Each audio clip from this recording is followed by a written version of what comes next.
আসসালামু আলাইকুম দর্শক, দেখেন এটি হলো গাজীপুরের জয়দেবপুর বাজার। একটু বৃষ্টি হলেই এখানকার অবস্থা খুবই খারাপ হয়ে যায়। কিছুক্ষণ আগে বৃষ্টি হয়েছে, শুধুমাত্র ৪৫ মিনিটের বৃষ্টি।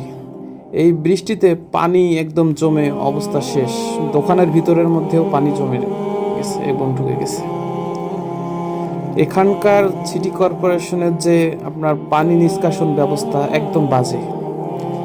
ঠিকমতো ড্রেন পরিষ্কার না করায় এরকম চরম দুর্ভোগে সাধারণ মানুষ।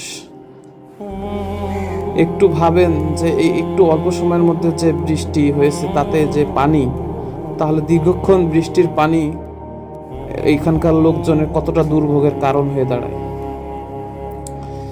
সামান্য এই বৃষ্টির পানি বের হওয়ার রাস্তা এখানে নেই।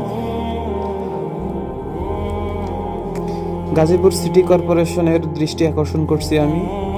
এখানকার পানি নিষ্কাশন ব্যবস্থা দ্রুত তারা পদক্ষেপ নেবেন এবং ভালো করবেন আশা রাখি। ভিডিওটি ভালো লাগলে সবাই লাইক, কমেন্ট, শেয়ার করে দিবেন।